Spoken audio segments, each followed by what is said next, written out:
Hi Libra! Kamusta? Ito po si Divine Tarot 888 para sa yung bonus reading. Tingnan natin ang energies connected sa'yo, Libra. Kamusta kayo guys? Comment present para alam kong nanonood kayo. So, general reading po ito, hindi po sa lahat pagre-resonate. Pero if ever nag-resonate, comment nyo para alam ko. Okay, trust yung pinakaunang card. This situation is calling for you to have faith. Keep an open mind. Your soulmate may differ from your usual type and expectations. So, hindi ka sure kung magtitiwala ka sa taong to, pero sa nakikita ko, tinatry mo siyang unawain, kilalanin, deception. Someone is wearing a false self-mask in this relationship. Okay, naloko ka na ba ng taong to? Kasi ang hirap magtiwala. Kasi iba yung pinapakita niya sa'yo, iba naman yung ginagawa niya. Romantic feelings, your feelings are real and worth exploring.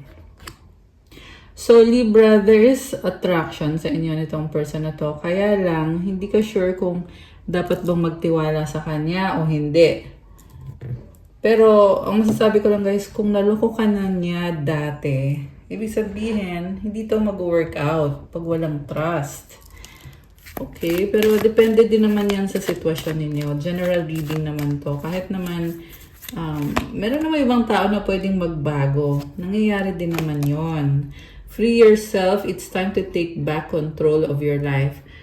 So, Libra, mas malaya ka. Pwede kasing nag-separate na kayo nitong taong to. Tapos ngayon, nafe-feel mo na malaya ka para gawin kung anong gusto mo. Or you are also the type of person na ibang-iba ka, hindi ka pwedeng kontrolin kasi you are very unique and authentic. Okay, ano pa? You have true love. This is the romance of a lifetime.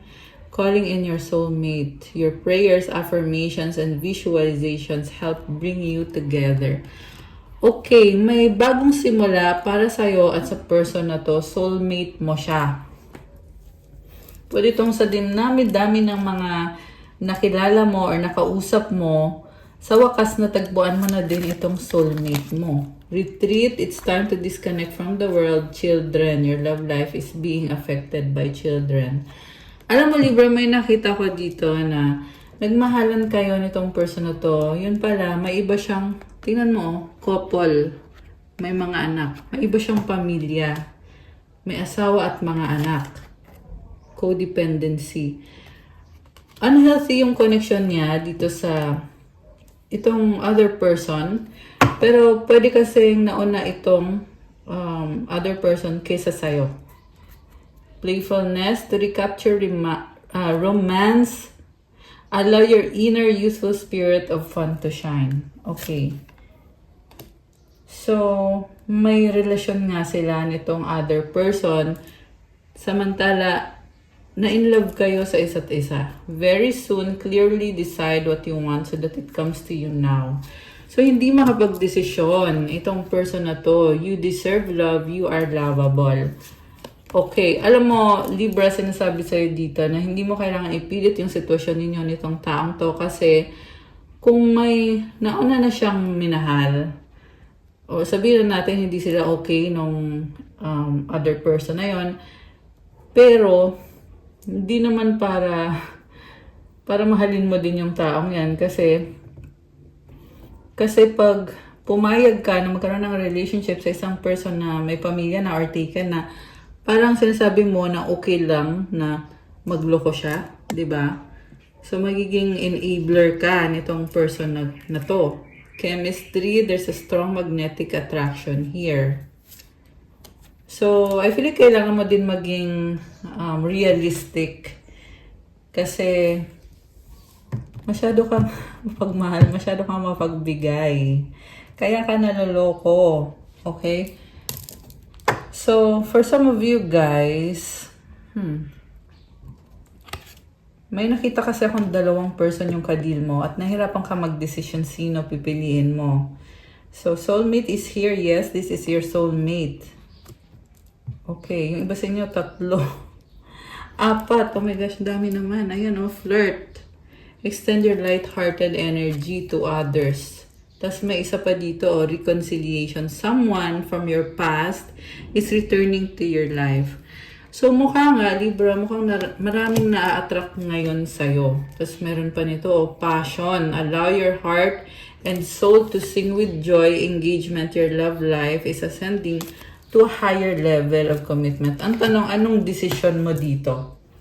Kasi, nakakalito din kasi yung marami kang available na options. Pero, ikaw, kasi kung pagsasabay-sabayin mo yan lahat, hindi ka naman magiging fulfilled. Diba? Hindi ka magiging at peace. Syempre, masakit yan sa sa person na nagmamahal sa'yo. Okay. Tingnan natin anong mga energies connected sa'yo from the tarot deck. So, alisin ko muna itong mga cards dito. Okay. So, energies surrounding Libra and your love life or your life in general. Tingnan natin. Okay.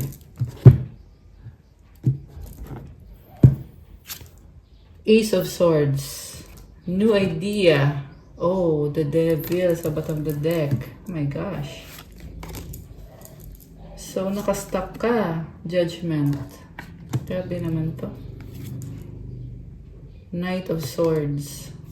And the Empress. Alam mo, meron kang toxic na person na ka-deal mo. So, I'm seeing like, pagod ka na, exhausted ka na. Nakikisama ka, pero paano naman yung mental health mo? Diba? Temperance. Okay, masyado kang mabait. King of Cups. So, minahal mo siya, pero gusto mo ng ending. Okay. Mahal mo pa rin itong taong to. And then, energy mo. Malungkot ka. Samantala siya naman, death. Ending na to. Libra. So, pwedeng wala na kayong communication. Baka may kadate kang Scorpio with this death card. Ang nakita ko dito, ending na nga ng isang relationship na hindi nag-work out. Three of Pentacles. This is actually a partnership. Outcome is the Six of Pentacles. So, alam mo yung nakikita kong relationship dito, hindi siya loving relationship. More on partnership. So, kulang sa emosyon. Ano ngayon kung kulang sa emosyon, di ba? My point is, siguro kung ito nga yung taong mahal mo, lagyan mo ng emosyon. Pakita mo yung totoo mong nararamdaman. Kasi, very logical ka kasi dito eh. And also, sabi dito sa past, minahal mo siya. Pero sa current, well, mahal mo pa rin naman siya, pero may problema kayo eh. Ewan ko kung ano yung problema ninyo. And, yeah, mukhang trust issue. Sa near future, nakikita ko, maghihintay ka pa rin. So, magmumukha kang tanga dito. Kung hintay ka na hintay, samantala itong taong to, ayaw na niya. Ending na to para sa kanya. Okay? Yan yung maliwanag na nakikita ko dito. Ending na nga ito. Ikaw naman hindi ka pa makausad, nalulungkot luhaan. Okay. Pwede din namang baliktad to. Pwedeng itong person na to yung nakakaranas noon. Pero for the purpose of this reading, ito yung nakikita ko na ikaw nga yung luhaan dito. Kasi hintay ka ng hintay. Matigas ang ulo mo. Kasi nakikita mo na ang ending na to, pero still andyan ka pa rin. And nakastuck ka. Di ka maka-move on. Unfinished business to. Also, ano yung feeling mo kailangan mo siya? Okay, tingnan natin kung ikaw ba, kailangan ka ba niya? Kasi sabi dito, kailangan mo siya. Teka, tingnan muna natin tong susunod na cards. Queen of Pentacles, Queen of Cups, Nine of Cups. Okay, so may another person dito or may dalawa kang person naka-deal. And ayan, may dalawang person. So, hindi ka makapag-focus sa isang person. Although itong person na tinatanong mo, Libra, nakikita ko nga dito na ending na nga ito. So, i-clarify natin na bakit nga ba nagtapos ito? Okay, bakit nga ba nagtapos ang connection ninyo? Knight of Cups. Alam mo, malungkot siya. Pagod na siya. Sabi dito, Ten of Swords. Stab in the back. Page of Pentacles. So, ang nakikita ko, may kailangan din siyang ayusin sa buhay niya at sa sarili niya. And pagod na siya. Yan ang sabi dito. So, kung ano man yung naging relasyon ninyo, napagod ito. So, Page of Pentacles, Nine of Rods. Pwedeng binlock ka na nitong taong to eh. Okay? Or, nagpaplano siya na ibablock ka niya. Kasi dito yung Page of Pentacles. So parang, sorry, ganun. Ganun yung nakikita ko. Nagsasorry. Tapos gusto ka niyang i-block. Nine of Pentacles. Ten of Pentacles. This person has a legacy. Maraming pera ang nakikita ko. Queen of Swords. Pwede itong Earth sign, Capricorn, Taurus, Virgo. Although this can be any sign. Very practical ng energy and very creative also. Okay. So, ayun, yan yung feelings sa'yo nitong person na to. Okay, so Libra, anong kailangan mong gawin? Tinutry mong balansehin eh. Strength, okay. Justice, grabe. Gusto mo pa rin itong ipaglaban. Seven of Cups, nalilito ka lang paano. Ace of Rods. The Magician. Sabi dito, ready ka na. Okay. Pero nasa sayo na yon kung paano, anong gagawin mo, High Priestess. Pero mas gusto mo mag-isa ngayon at meron kang hinihintay. Okay. Ano, dadating ba itong hinihintay ni Libra? Baka mamaya hintay ka lang ng hintay. Parang hindi. Parang hindi to dadating. Kasi mukhang tanga kakahintay. So, kailangan nyo ng communication. Hindi pwedeng hintay ka lang ng hintay. Hindi mo nga alam kung may hinihintay ka ba. Sayang yung energy mo. Sayang yung oras mo. So, Wheel of Fortune, Eight of Cups, Hierophant, Seven of Rods. Okay. Okay, nakita ko dito malungkot ka. Meron kang tinalikuran para ayusin yung sarili mo, pero nagsa-struggle ka eh. Three of Swords and the Six of Rods. Okay. Anong outcome para kay Libra? Sa talagang broken ka dito, yan yung nakikita ko. Heartbroken. King of Swords. Lesson learned, sabi dito. King of Pentacles, Eight of Pentacles. Focus sa career, finances, stability. King of Rods, Two of Cups, Queen of Swords. Mukhang merong bagong person, pero hindi siya yung person na kailangan mo or mahal mo. Five of Swords and the Seven of Pentacles. Ayan, may nakita kong bagong person, pero yung sa other person na, yung unang person dito na nagkaroon ng ending sa inyo, sa totoo lang parang nagmo-move on na siya. Okay. Yan yung nakita ko dito eh. Nag-move on na to. Six of Rods. Ayan o. Ayan siya. So parang sinasabi niya dito na kahit ayaw mo sa kanya, wala naman siyang pakialam, gagawin niya kung anong gusto niya. Three of Swords. Nasaktan din siya. Nasasaktan din siya. Pero nag-move on nga siya. Or nag-move on na. Ayan o. May the sun na o.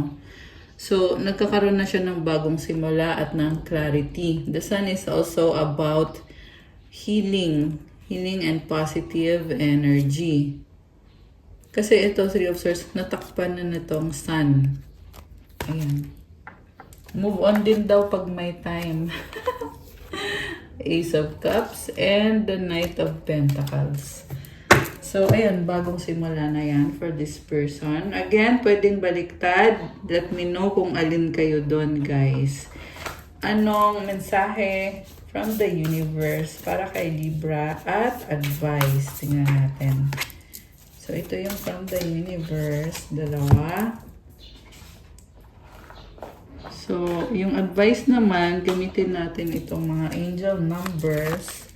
Okay, ano daw yung mensahe galing sa person ni Libra? Sige, tingnan natin. Mensahe galing sa person ni Libra. Okay.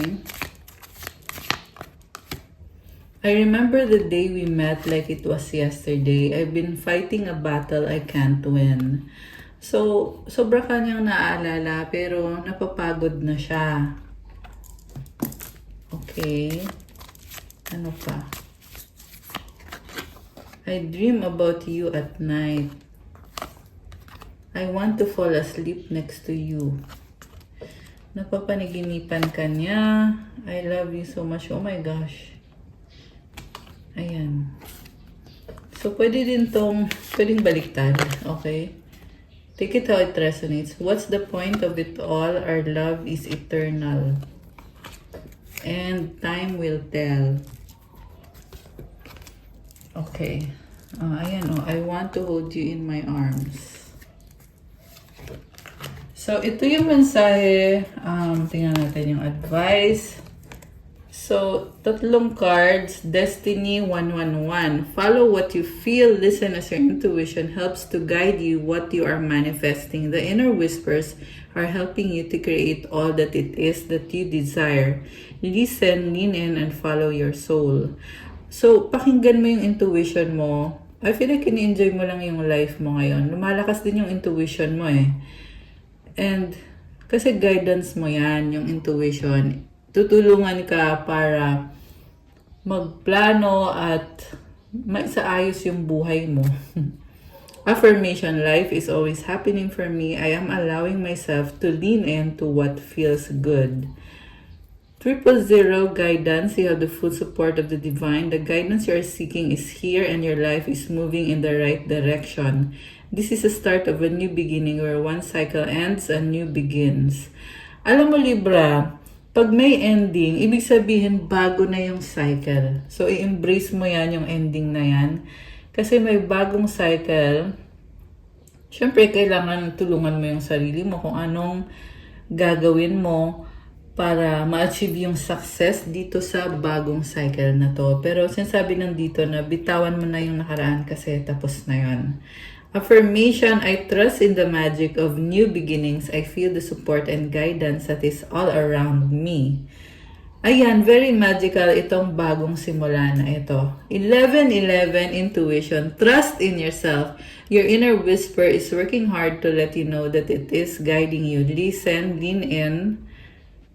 Listen, what is it saying? Feel it. Where is it telling you to go next? See it, close your eyes and allow, trust the path you are on. So, again, this is about listening to your intuition at tiwala sa sarili mo. Na kung ano yung sa tingin mo na dapat mong gawin, dapat na makakatulong sa'yo para maayos mo yung situation mo. So, gawin mo yon. Affirmation, my intuition speaks to me and I listen. I trust that all things are happening for a purpose. May purpose lahat na mga nangyayari. Okay. I love that. So from the universe, my outer experiences are a reflection of my internal condition. There's a stream of love supporting my dreams. Grabe. Punong-puno ka ng pagmamahal. So alam mo, sinasabi dito, kung ano yung nangyayari sa buhay mo, sa paligid mo, iyan din yung nararamdaman mo sa loob. So, you have to regulate your nervous system. You have to calm down para kumalma din yung nasa paligid mo. Kasi may nakita ko medyo messy, ayan, magulo. So, kailangan mong kumalma kasi magiging kalmado din lahat. Siyempre, mag-pray ka at humingi ka ng blessing at healing galing kay God. Humingi ka ng forgiveness and protection. Ayan. So, that's all for your bonus reading, Libra. Thank you for watching. Please like, comment, subscribe. Hit the notification bell. Kung kailangan nyo ng gabay, kung nag-resonate ka at kailangan mo ng more information, pwede kang magpa-private reading. Message mo ko sa Viber or WhatsApp. Nasa description box po yung contact details. And check out my Instagram if you want to start your crystals journey. May mga crystal bracelets. Meron po ito mga rituals at special prayers na nilalagay ko. Alagang-alaga ko po itong mga crystal bracelets na to. At iba-iba din yung benefits. Depende sa kung anong kailangan mo. So, i-message nyo ako again sa Viber or sa WhatsApp or sa Instagram. Thank you, Libra! Oh, 333 angel numbers on the screen. I love you guys. Have a good day. God bless you. I'll stay safe. See you again soon. Bye!